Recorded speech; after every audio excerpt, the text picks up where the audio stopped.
नमस्कारम, करें स्वीकार संजय पाल शोरान का। सरल मनोविज्ञान की 10वीं कक्षा में आपका स्वागत है। आप टॉपिक देख पा रहे होंगे, किशोरावस्था में संज्ञानात्मक, जिसको हम मानसिक विकास भी कह सकते हैं, क्या है और इसके निहितार्थ। नन्हे कदमों से सफलता। जी हाँ, छोटे छोटे कदम, नन्हे मुन्ने कदम जब आप सफलता की ओर बढ़ाते हैं तो सफलता मिलने की संभावना बढ़ जाती है। ये छोटे छोटे कदम ही हैं जो हम इस वीडियो के माध्यम से आप तक पहुंचा रहे हैं। किशोर अधिगमकर्ता की शारीरिक विकासात्मक विशेषताओं को हम पढ़ चुके हैं। आज हम पढ़ेंगे संज्ञानात्मक विकासात्मक विशेषताओं को और शिक्षण अधिगम के लिए इसके निहितार्थ। किसके निहितार्थ? संज्ञानात्मक विकास के। ये अंग्रेजी में पाठ्यक्रम है और ये आपका टॉपिक हो गया है शुरू। आज की क्लास अवधारणात्मक है, कॉन्सेप्चुअल है और आप स्कूल व्याख्याता बनने की प्रक्रिया में हैं। तो आप जिन विद्यार्थियों को पढ़ाएंगे वो किशोर होंगे, 11वीं और 12वीं में पढ़ने वाले होंगे। किशोरावस्था के दौरान किस प्रकार से संज्ञानात्मक विकास होता है। हालांकि जीन पियाजे के संज्ञानात्मक विकास का जब हम अवलोकन करते हैं, पियाजे के संज्ञानात्मक विकास को जब समझते हैं तो ये बात समझ में आती है कि जन्म लेने के बाद ही संज्ञानात्मक विकास जो है वो शुरू हो जाता है। वो हम देखेंगे। मूल बात है संज्ञान किसे कहते हैं। ठीक है, तो आज की इस क्लास में ये टॉपिक है ही। हम जिन पॉइंट्स को कवर करेंगे वो कि संज्ञान की अवधारणा क्या है, संज्ञान की परिभाषा क्या है, संज्ञानात्मक मनोविज्ञान क्या है, संज्ञानात्मक विकास का अर्थ क्या है और मनोवैज्ञानिक शब्दावली जैसे अवधान, कल्पना, तर्क, ठीक है, बहुत सारी मानसिक संक्रिया, बहुत सारी ऐसी शब्दावलियों को भी देखेंगे और समय मिला तो पियाजे और ब्रूनर के सिद्धांत को भी देखेंगे। सबसे पहले बात करते हैं संज्ञान की। इंग्लिश में इसको कहते हैं कॉग्निशन। कॉग्निशन शब्द की उत्पत्ति लेटिन भाषा के शब्द कॉग्नोसोर से हुई है। महत्वपूर्ण है एक तो कि किस भाषा से हुई है, लेटिन भाषा से हुई है और इसका शब्द क्या है, कॉग्नोसोर। और इसका अर्थ क्या है, जानना या जानने के लिए, अर्थात कॉग्नोसोर का अर्थ है जानना या जानने के लिए।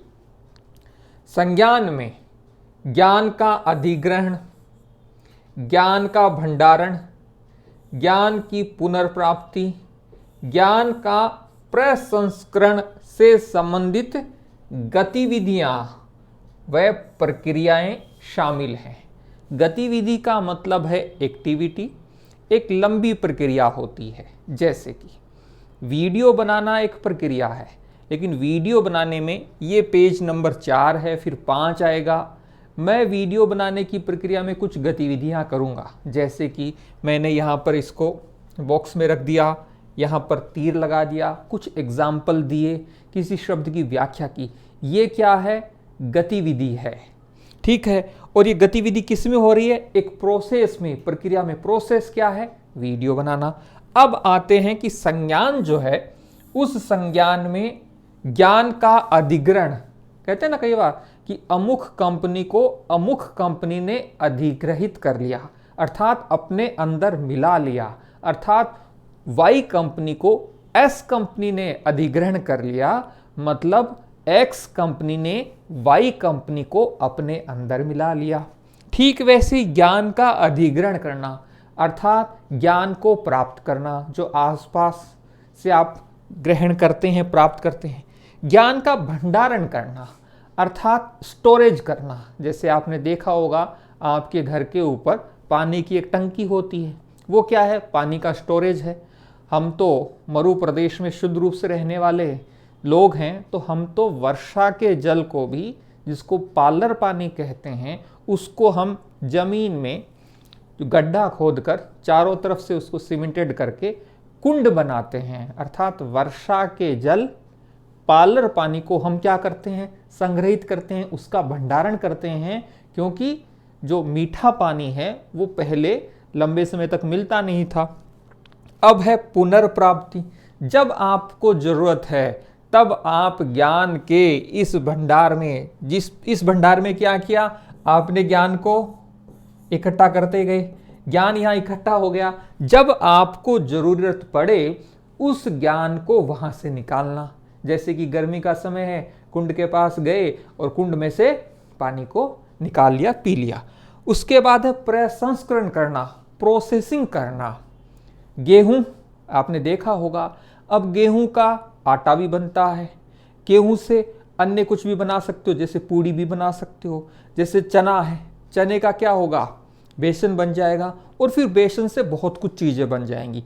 ये है चने का प्रसंस्करण, अर्थात उस चने की प्रोसेसिंग। अब इसी प्रकार से ज्ञान होता है। ज्ञान को, संज्ञान की बात हो रही है यहाँ, संज्ञान में ज्ञान का आपने अधिग्रहण किया, अर्थात उसको प्राप्त किया।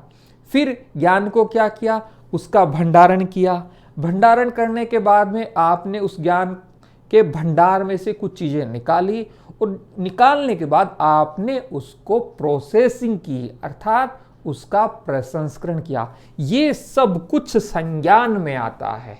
इसका मतलब है प्रारंभिक स्तर पर हम ये समझ सकते हैं कि संज्ञान में ज्ञान का अधिग्रहण करना, ज्ञान का भंडारण करना, ज्ञान को क्या कहते हैं ना, पुनर्प्राप्ति करना, और अंत में क्या है, प्रसंस्करण करना, प्रोसेसिंग करना। आपको कोई ज्ञान मिला, उसको आप जरूरत के अनुसार प्रोसेस्ड कर पाएं, उसका प्रसंस्करण कर पाएं, ये सब कुछ संज्ञान में है।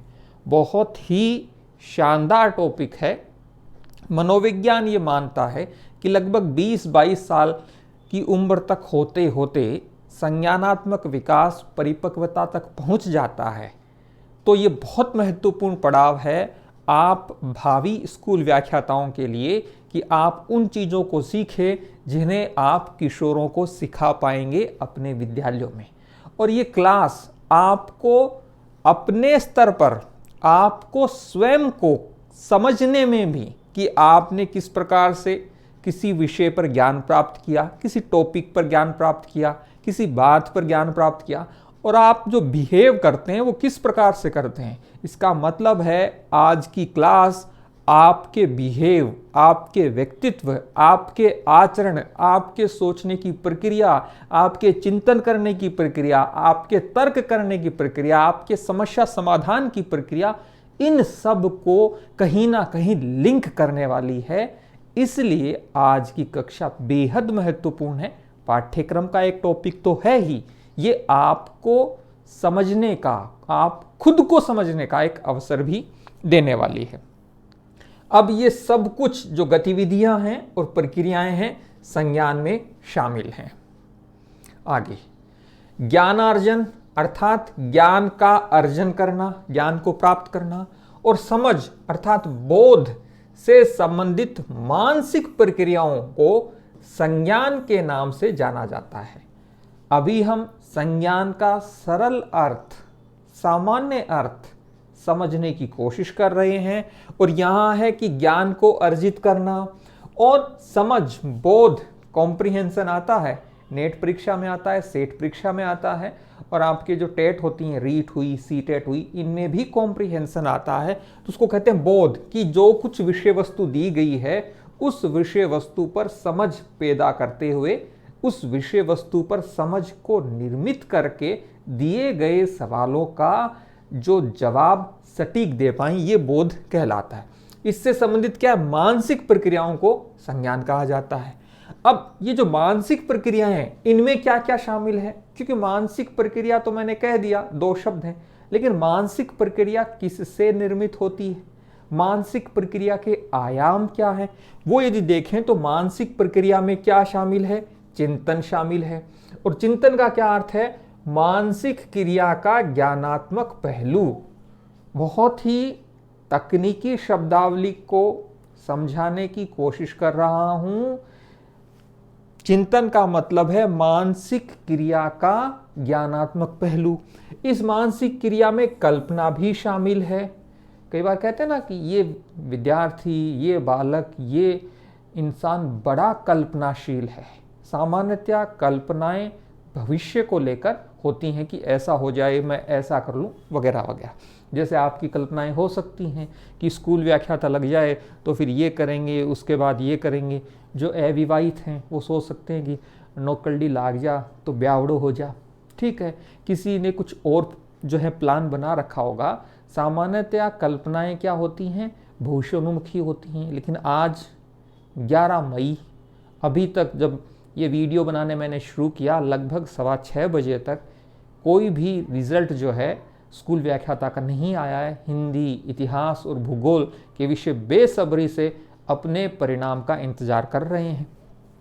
स्मृति, स्मृति भी मानसिक क्रिया में शामिल है। अब स्मृति में क्या शामिल है? मेमोरी में सीखना, लर्निंग, धारण करना, रिटेंशन करना, पुनः स्मरण करना, रिकॉल करना और पुनः पहचान करना, रिकॉग्नाइज करना, ये सब कुछ क्या शामिल है? स्मृति में। और उसके बाद क्या है? निर्णयन अर्थात डिसीजन मेकिंग। हम बात कर रहे हैं मानसिक क्रियाओं की। मानसिक क्रियाओं की क्यों बात कर रहे हैं? क्योंकि ये संज्ञान का प्रमुख पहलू है और मानसिक क्रियाओं में ये कुछ शब्दावली हैं, वो हैं। यहां हम आ गए निर्णयन पर। आपने थंबनेल देखा इस वीडियो का, आपने निर्णय किया। वे विद्यार्थी जो पहली बार मेरे इस वीडियो को देख रहे हैं तो उन्होंने डिसीजन मेकिंग, निर्णय लिया। अब थंबनेल पर कुछ ऐसा दिखाई दिया कि उनको लगा कि चलो देखते हैं कि कौन संजय पाल शोरान है, ये सरल मनोविज्ञान का क्या मामला है। तो फिर उन्होंने क्लिक किया और पहली बार वो हमारा वीडियो देख रहे हैं। तो ये है डिसीजन मेकिंग, निर्णय की प्रक्रिया। जो विद्यार्थी निरंतर हमारे वीडियो देख रहे हैं वो तो शायद इंतज़ार करते होंगे कि कब 7 बजे वीडियो अपलोड हो और हम वीडियो को देखें और नोट्स बनाएं। निर्णयन जीवन पर्यंत चलने वाली प्रक्रिया है। अधिगम जीवन पर्यंत होता है, विकास जीवन पर्यंत होता है और निर्णयन अर्थात डिसीजन मेकिंग भी जीवन पर्यंत चलता है। क्योंकि मरने से पहले हो सकता है आपके सामने विकल्प हो जल का और गंगा जल का, तब आप कहेंगे साहब मेरे को तो गंगा जल की कुछ बूंदें मुंह में डाल दो जिससे मेरे को मुक्ति मिल जाए। मैं एक वृद्ध इंसान की जो ख्वाहिश है उसको बता रहा हूँ। तो कहने का मतलब है जीवन में आपको बार बार लगातार निर्णय लेने पड़ते हैं। निर्णय क्या है? एक मानसिक प्रक्रिया है। मानसिक प्रक्रिया किसका महत्वपूर्ण पहलू है? संज्ञान का। इस प्रकार से यदि आप किसी टॉपिक को समझेंगे तो लंबे समय तक आपको टॉपिक याद रहेगा। उस टॉपिक पर आपकी अवधारणात्मक समझ वैज्ञानिक रूप से विकसित होगी जो आपकी स्मृति में लंबे समय तक रहेगी। समस्या समाधान क्षमता, कोई समस्या आई उसका समाधान करने की क्षमता और प्रत्यक्षीकरण योजना आदि शामिल है। प्रत्यक्षीकरण क्या है? संवेदना पूर्व अनुभव, संवेदना प्लस है यहाँ, संवेदना प्लस पूर्व अनुभव। जब संवेदना और पूर्व अनुभव मिलते हैं तो बनता है प्रत्यक्षीकरण। अब आपकी ये भी जिज्ञासा हो सकती है कि गुरुजी संवेदना क्या होती है, ये भी तो बताइए। तो संवेदना का अर्थ है ज्ञानेंद्रियों द्वारा वस्तु या उद्दीपक का प्रारंभिक अनुभव। ज्ञानेंद्रियां हैं हमारे पास 5, किसी वस्तु का अनुभव कर रहे हैं या फिर किसी उद्दीपक का अनुभव, प्रारंभिक अनुभव, इसको कहते हैं संवेदना। तो प्रत्यक्षीकरण में क्या है? संवेदना है प्लस पूर्व अनुभव, ये हो गया प्रत्यक्षीकरण। बहुत महत्वपूर्ण ये कॉन्सेप्ट है कि ज्ञानार्जन और समझ बोध से संबंधित मानसिक प्रक्रियाओं को संज्ञान कहते हैं। अब संज्ञान में मानसिक प्रक्रिया शामिल होती है। मानसिक प्रक्रिया में चिंतन, कल्पना, स्मृति, निर्णयन, समस्या समाधान और प्रत्यक्षीकरण ये शामिल होता है। सरल भाषा में कहें तो अनुभवों, संवेदनाओं और विचारों के माध्यम से, बहुत महत्वपूर्ण बात है, संज्ञान संज्ञानात्मक जो विकास है और जो संज्ञान है वो सबसे प्रभावशाली अवधारणा है, और इस अवधारणा को आपने समझ लिया तो मुझे लगता है कि बहुत सारे टॉपिक्स पर समझ बनाने में आपको सहयोग मिलेगा। सरल भाषा में अनुभवों, संवेदनाओं, विचारों के माध्यम से, किनके माध्यम से? अनुभवों के माध्यम से, संवेदनाओं के माध्यम से, विचारों के माध्यम से समझ और ज्ञान को अर्जित करने की प्रक्रिया को संज्ञान कहते हैं। अब तक की बात से ये तो समझ में आ गया कि संज्ञान एक मानसिक प्रक्रिया है, और इस मानसिक प्रक्रिया में क्या हो रहा है? समझ अर्थात अंडरस्टैंडिंग, और क्या है? ज्ञान अर्थात नॉलेज, इसको अर्जित किया जा रहा है, प्राप्त किया जा रहा है, और इसके माध्यम से किया जा रहा है। आप अपनी समझ और ज्ञान, अब जीवन के प्रति जो आपकी समझ है वो किससे आई है? जैसे आरपीएससी को लेकर आपकी एक समझ है कि आरपीएससी की जो क्रियाकलाप हैं, आरपीएससी की जो कार्य प्रणाली है वो किस प्रकार की है, उस पर आप फटाक से कमेंट कर सकते हो कि आरपीएससी कार्य प्रणाली इस प्रकार से। क्यों? क्योंकि आरपीएससी की कार्य प्रणाली पर आपकी समझ आपके अनुभव से विकसित हुई है। सॉरी।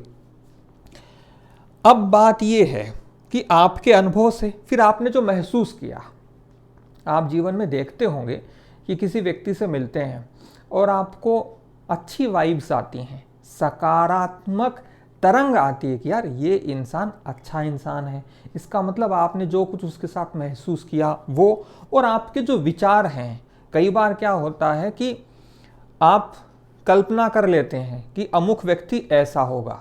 जैसे कि यदि आप कमेंट बॉक्स में कोई भी बात लिखते हैं और आपने मेरे पुराने वीडियो देखे नहीं, आप मेरे व्यवहार को जानते और समझते नहीं, कई बार ऐसा मैंने महसूस किया है कि यदा कदा ही विद्यार्थी नेगेटिव कमेंट करता है, जबकि वो न मुझे जानता है, न मैं क्या कर रहा हूँ विद्यार्थियों के लिए वो जानता है। बस वो एकदम कहते हैं ना, पूर्वाग्रह से ग्रसित होकर मैसेज करता है।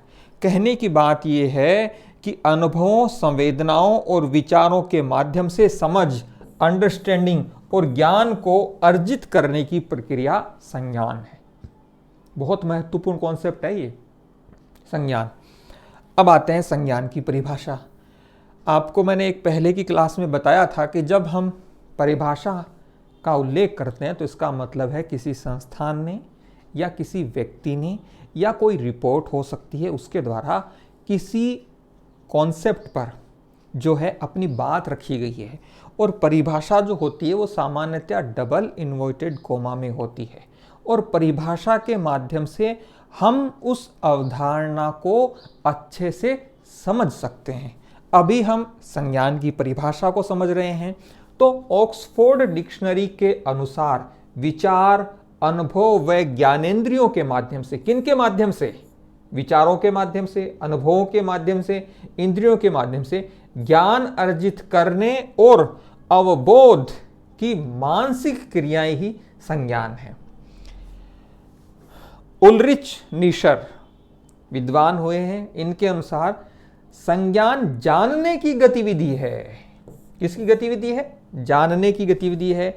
यह ज्ञान के अधिग्रहण, संगठन और उपयोग से संबंधित है। अब इन्होंने एक और नया कॉन्सेप्ट जोड़ दिया, उपयोग।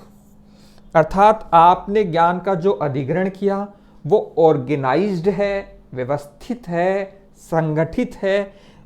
अर्जित ज्ञान जो संगठित है उसका उपयोग करना संज्ञान है। ये नीशर महोदय के परिभाषा है। इन बातों से भी आप समझ चुके होंगे कि संज्ञान जो है वो ज्ञान को अर्जित करना, उसका भंडारण करना, उसे ऑर्गेनाइज करना, व्यवस्थित करना और उसका यूटिलाइजेशन करना, उसका उपयोग करना, ये है। अगला, आरंभिक संज्ञानवाद। इसका विकास प्रतिमा, यहां प्रतिमा का मतलब मूर्ति से मत ले लेना, कॉन्सेप्ट से है, स्मृति आदि प्रतियों पर केंद्रित था। ठीक है, जिसके समर्थक वुंट, टिचनर आदि मनोवैज्ञानिक थे। मूल बात ये थी कि जो कॉन्सेप्ट है, जो स्मृति है, उससे संबंधित था और वुंट टिचनर इसके समर्थक थे। पश्चातवादी संज्ञानवादी अर्थात जो बाद में संज्ञानवादी हुए, उन्होंने इंद्रिय अनुभवों जैसे, अब ये सारे इंद्रिय के अनुभव हैं, अवधान, अटेंशन, सृजनात्मकता, क्रिएटिविटी और तार्किक निर्णय आदि प्रत्ययों पर अपने अध्ययन को केंद्रित किया कि हम इस पर अपना अध्ययन करेंगे और यह जानने का प्रयास किया कि किसी अनुक्रिया, रिस्पॉन्सेज जिसको हम कहते हैं, में पूर्ण ज्ञान की प्रक्रिया का संपादन कैसे होता है।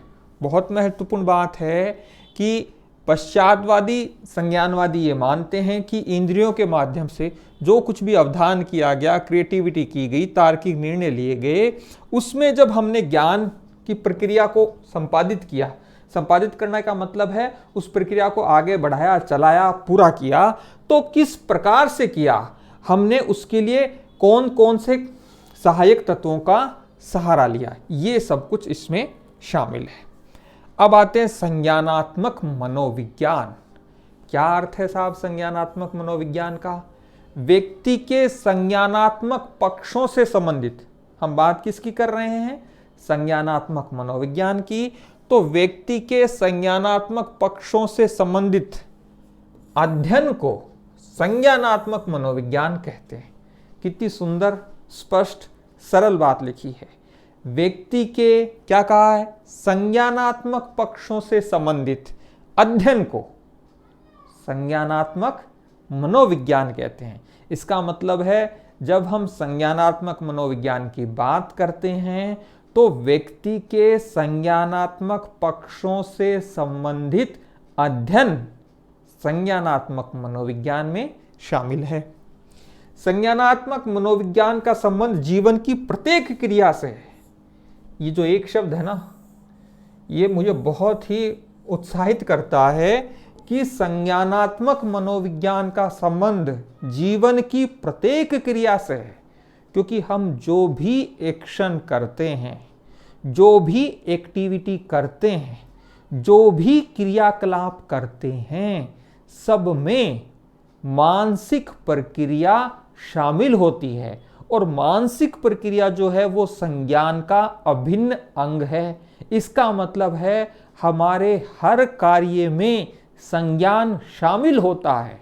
इसलिए मैंने कक्षा के प्रारंभ में ये कहा था कि यह क्लास आपको खुद को समझने के लिए, आपको स्वयं को समझने के लिए भी एक अवसर उपलब्ध करवाएगी कि आप किसी भी टॉपिक पर, किसी भी विषय वस्तु पर, किसी भी व्यक्ति पर, घटना पर, संस्थान पर, राजनीतिक दल पर, सरकार पर क्या सोचते हैं, किस प्रकार से सोचते हैं, सोचने की प्रक्रिया क्या है, ये सब कुछ आपको समझने का अवसर ये संज्ञानात्मक विकास का टॉपिक दे रहा है। अब ये जीवन की प्रत्येक क्रिया से संबंधित होता है जिसमें व्यक्ति अपने निर्धारित लक्ष्यों, आवश्यकताओं या उद्देश्यों के संदर्भ में, बहुत महत्वपूर्ण बात है, चिंतन, स्मृति, अवधान, विवेक और बुद्धि के माध्यम से अपेक्षित परिणाम तक पहुंचता है। अब यदि इतने से को देखें, हमारा पूरा जीवन इसमें समाया हुआ है। आप स्कूल व्याख्याता की तैयारी करने वाले परीक्षार्थी हैं, इसका मतलब है आपका निर्धारित लक्ष्य है। क्या लक्ष्य है?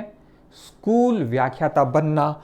और कुछ आवश्यकताएं हो सकती हैं कि आप स्कूल व्याख्याता क्यों बनना चाह रहे हो। आपका उद्देश्य हो सकता है कि स्कूल व्याख्याता के माध्यम से बेहतरीन किशोरों के व्यक्तित्व का निर्माण करना। ये देखो यहाँ आपसे कनेक्ट है। फिर जो निर्धारित लक्ष्य है स्कूल व्याख्याता बनना, उसके लिए चिंतन करना, स्मृति का सहारा लेना। परीक्षा दे रहे हो, ओमा शीट आपके सामने है, तो आप स्मृति के माध्यम से सवालों को हल करेंगे। मेरी क्लास में मैंने संज्ञान की क्या परिभाषा दी, किन दो की परिभाषा दी, संज्ञान का अर्थ क्या है, अवधान अर्थात अटेंशन करते हो, विवेक और बुद्धि। विवेक का मतलब है सही और गलत के मध्य अंतर करने की दक्षता, राइट और रॉन्ग के बीच ये चुनाव करना कि क्या राइट है क्या रॉन्ग है, और ये एक स्किल है।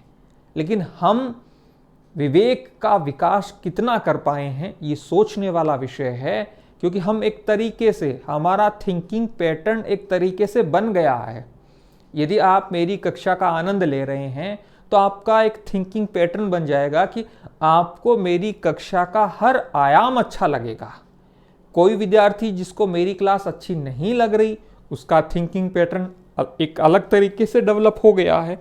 लेकिन विवेक हमें ये समझ विकसित करता है कि क्या सही है क्या गलत है, और जो सही है उसका चुनाव करना चाहिए, और इसमें बुद्धि हमारी सहायता करती है। अब आपको स्कूल व्याख्याता बनना है तो इसके लिए आपको चिंतन करना है कि किस प्रकार से प्लानिंग बनानी है, अपनी स्मृति का सहारा लेना है कि पिछली परीक्षा में अक्टूबर 2022 की परीक्षा में मैंने ये गलतियां की थी, अब इन गलतियों को नहीं करना। उसके बाद अपने विवेक का सही और गलत का निर्णय लेना है, अपनी बुद्धि का निरंतर उपयोग करना है, नन्हे नन्हे कदम लक्ष्य की ओर बढ़ाते जाना है। ये सब कुछ आपके जीवन से संबंधित है। कितनी महत्वपूर्ण बात है कि मनोविज्ञान जैसा बेहद प्यारा विषय आपको अपने जीवन को बेहतर बनाने के लिए विकल्प दे रहा है, और इसके साथ में मनोविज्ञान का पाठ्यक्रम भी आपका तैयार हो रहा है। कहने का मतलब है संज्ञानात्मक मनोविज्ञान का संबंध जीवन की प्रत्येक क्रिया से है। एवरी एक्शन रिलेटेड टू संज्ञानात्मक मनोविज्ञान। व्यक्ति अपने निर्धारित लक्ष्यों, आवश्यकताओं व उद्देश्यों के संदर्भ में चिंतन, स्मृति, अवधान, विवेक, बुद्धि के माध्यम से अपेक्षित परिणाम जो वो चाहता है उस तक पहुंचने का प्रयास करता है, पहुंचता है। अब आते हैं मनोविज्ञान की नवीन शाखा के रूप में संज्ञानात्मक मनोविज्ञान के अंतर। मनोविज्ञान पहले दर्शन शास्त्र का एक हिस्सा था, दर्शन शास्त्र के एक हिस्से से मनोविज्ञान निकला। अब मनोविज्ञान की एक शाखा संज्ञानात्मक मनोविज्ञान है। मनोविज्ञान की एक शाखा जो आप गौर करते हो वो अन्य भी है। अब संज्ञानात्मक मनोविज्ञान में क्या है? ध्यान, आप अटेंशन करते हो, भाषा का प्रयोग, स्मृति धारण, समस्या समाधान और चिंतन जैसी मानसिक गतिविधियों का अध्ययन किया जाता है। किसमें? संज्ञानात्मक मनोविज्ञान में। अब है संज्ञानात्मक विकास का अर्थ, जो आपके पाठ्यक्रम का हिस्सा है। संज्ञानात्मक विकास, हो सकता है आप में से किसी विद्यार्थी की समझ हो कि गुरुजी थे 8वीं चालू कर देता, 20-25 मिनट तक जो आपने कक्षा ली उसकी क्या ज़रूरत थी। मनोविज्ञान एक कठिन विषय लगता है बहुत सारे विद्यार्थियों को।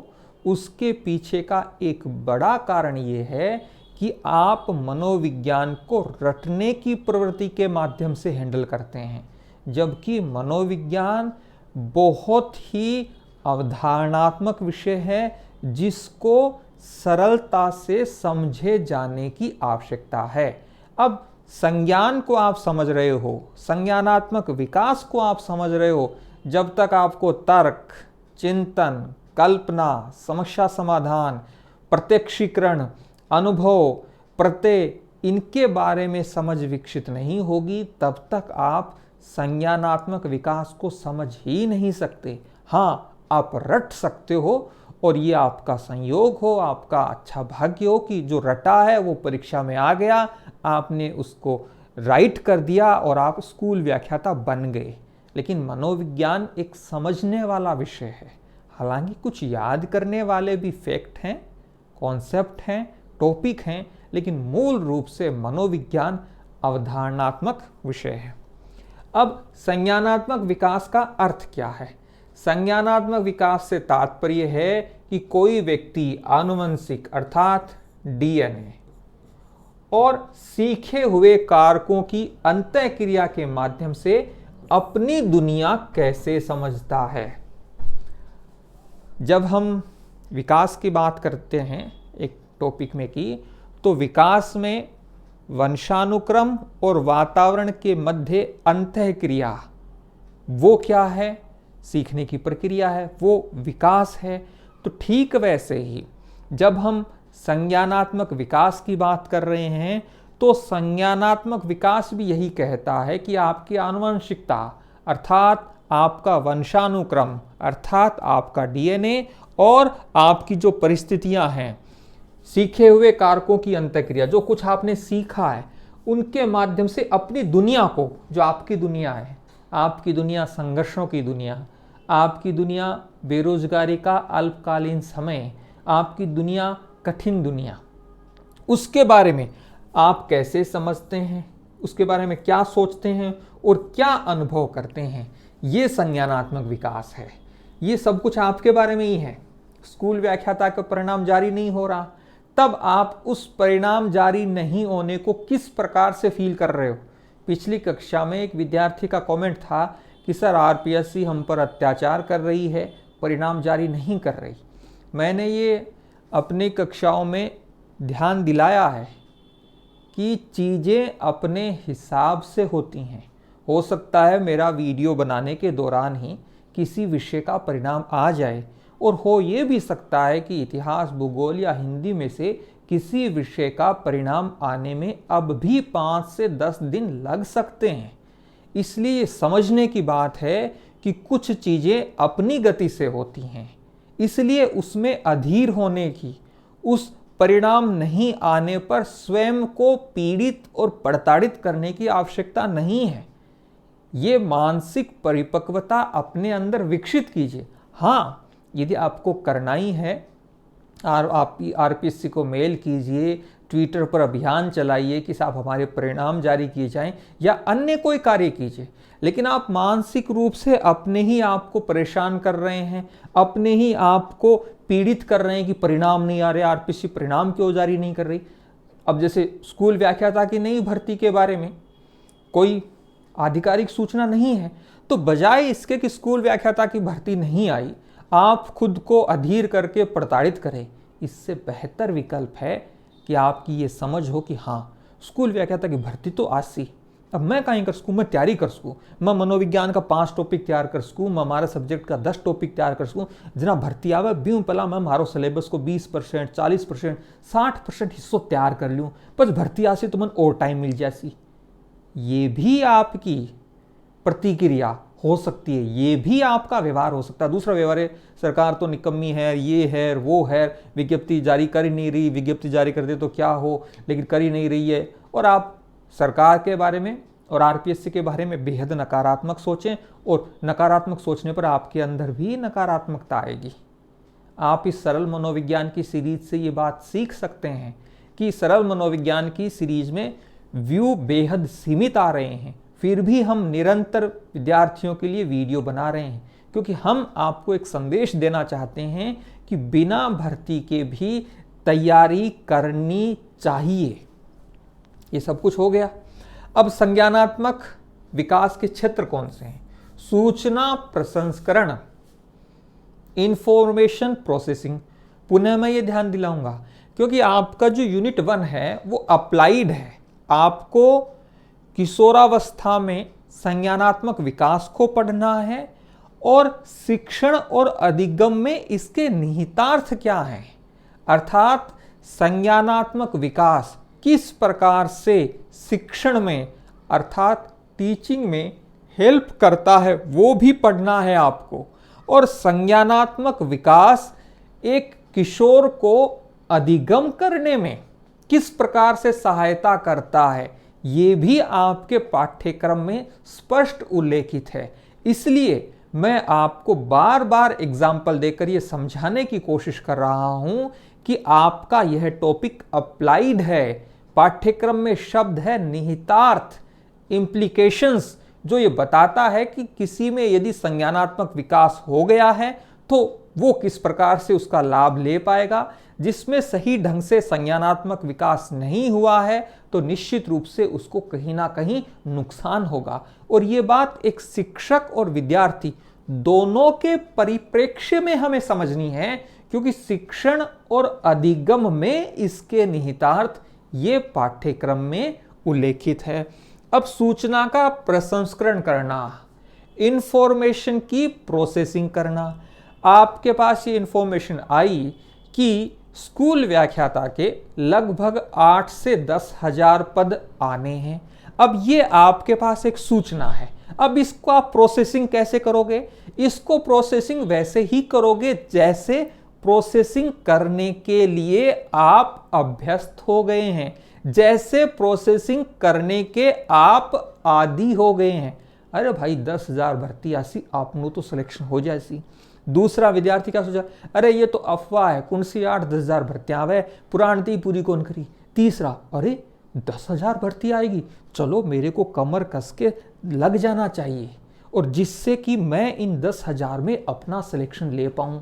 इसका मतलब है आप सूचनाओं को कैसे प्रोसेस्ड करते हैं ये आपका व्यक्तिगत मामला है, और सूचनाओं का प्रसंस्करण आपके हित के लिए होना चाहिए, आपके उपयोग के लिए होना चाहिए, सकारात्मक ढंग से होना चाहिए, जिससे कि आप बेहतर व्यवहार कर पाओ। फिर संज्ञानात्मक विकास के क्षेत्र में बुद्धि भी शामिल है, तर्क भी शामिल है, भाषा का विकास भी शामिल है, स्मृति भी शामिल है। अब जो तर्क है ना, अब मैं एक छोटा सा तर्क दे रहा हूं, यदि इसको समझिए। विज्ञप्ति आनी है स्कूल व्याख्याता की, नहीं पता कि मई में आएगी, जून में आएगी, जुलाई में आएगी, लेकिन मैं एक तर्क दे रहा हूं, विज्ञप्ति कभी भी आए, वे विद्यार्थी जो आज से ही, अभी से ही तैयारी शुरू कर देंगे, वो बाकी विद्यार्थियों की तुलना में बढ़त में रहेंगे। ये तर्क है, और इस तर्क का आप खंडन नहीं कर सकते। वे विद्यार्थी जो विज्ञप्ति आने के बाद शुरू करेंगे तैयारी, तो निश्चित रूप से जिन्होंने 3 महीने 4 महीने तैयारी कर ली है, उनकी तुलना में उनकी स्थिति कहीं ना कहीं कमजोर होने की प्रबल संभावना है। इसका मतलब है संज्ञानात्मक विकास हमें तर्क करने का अवसर देता है, और तर्क बुद्धि के माध्यम से होता है। हम सूचनाओं को किस प्रकार से उनका प्रसंस्करण करते हैं, सूचनाओं को किस प्रकार से लेते हैं, ये बहुत महत्वपूर्ण है, और यही हमारे जीवन की दशा और दिशा को निर्धारित करता है। अंतिम पेज आ गया है आज की क्लास का। संज्ञानात्मक विकास किसी व्यक्ति के समायोजन में काफी महत्वपूर्ण भूमिका निभाता है, बहुत महत्वपूर्ण है। आपके पाठ्यक्रम में तो समायोजन एक सेपरेट टॉपिक है। समायोजन की 4-5 प्रत्यक्ष विधियां हैं, और समायोजन की अप्रत्यक्ष विधियां तो बहुत सारी हैं। प्रक्षेपण, ठीक है, प्रतिगमन, युक्तिकरण, बहुत सारी, जिनका आप बहुत उपयोग करते हो।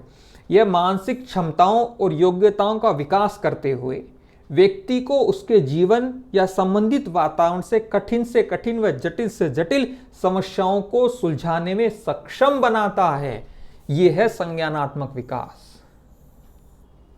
यदि आप परिणाम जारी नहीं होने, विज्ञप्ति नहीं आने, परीक्षा में सफल नहीं होने से अत्यधिक परेशान हैं, तो आपको ये स्वीकार करना होगा कि कहीं ना कहीं आपका संज्ञानात्मक विकास उतनी परिपक्वता के साथ विकसित नहीं हुआ है। नहीं तो आपदा में लोग अवसर भी ढूंढ लेते हैं, असफलता से सीखकर सफलता का सृजन करते हैं, जो अधीरता में बैठने की बजाय धैर्य से नन्हे नन्हे कदमों से अपने नए लक्ष्य की ओर बढ़ जाते हैं। ऐसे भी परीक्षार्थी होते हैं। इसका मतलब है संज्ञानात्मक विकास आपके जीवन की चुनौतीपूर्ण कठिन परिस्थितियों से लड़ने के लिए, कठिन परिस्थितियों का सामना करने के लिए, और जीवन की कठिन परिस्थितियों पर विजय प्राप्त करने के लिए आपको सहयोग देता है। इसलिए ये पुनरावलोकन करने का समय है आपके संज्ञानात्मक विकास का, कि वो किस प्रकार से हुआ है। संज्ञानात्मकता, मानसिकता और बौद्धिक शक्तियां एक दूसरे से संबंधित हैं। अर्थात जिस प्रकार की आपकी बुद्धि होगी उसी प्रकार का आपका संज्ञानात्मक विकास होगा। जिस प्रकार की बुद्धि है उस प्रकार का आपका मानसिक विकास होगा। ये इसको प्रभावित करेगा, ये इसको, ये इन दोनों को, ये इन दोनों को, एक दूसरे से प्रभावित होते हैं। इन सभी का विकास एक दूसरे को प्रभावित करता ही है। किशोरों में संज्ञानात्मक विकास का तात्पर्य किशोरों में तार्किक विचार, नवीन विचारों के अर्थ समझना और समस्या समाधान जैसी मानसिक एवं बौद्धिक प्रक्रिया का क्रमिक विकास करना है। ये है आज की ये जो शायद लंबी क्लास हो गई, उसके पीछे का मूल भाव यही था कि संज्ञानात्मक विकास आपके जीवन से जुड़ा हुआ विषय है। और मेरा इस बात पर भी प्रबल विश्वास है कि आज भी आप अपने संज्ञानात्मक विकास को बेहतर कर सकते हैं, उसको थोड़ा सा करेक्ट कर सकते हैं, जीवन के अनुकूल कर सकते हैं, और ये सब कुछ ये बातें हैं। संज्ञानात्मक विकास एक दीर्घकालीन प्रक्रिया है। ये हम देखेंगे अगली क्लास में, जो होगी शनिवार 13 अप्रैल को लगभग यही 7 साढ़े 7 बजे आपकी क्लास अपलोड होगी, जिसमें हम पियाजे का संज्ञानात्मक विकास देखेंगे, जिसमें 4 प्रमुख चरण हैं। इसमें भी 6 चरण हैं, फिर इसमें भी 2 चरण हैं, उनके भी अलग अलग जो है सब टॉपिक हैं। बहुत शानदार पियाजे का संज्ञानात्मक विकास है, और ब्रूनर का संज्ञानात्मक विकास भी हम अगली कक्षा में देखें। वीडियो को अंत तक धैर्य के साथ देखने के लिए और समझने के लिए मैं आपका आभार व्यक्त करता हूं। आपकी प्रतिक्रियाओं का इंतजार रहेगा। शुक्रिया।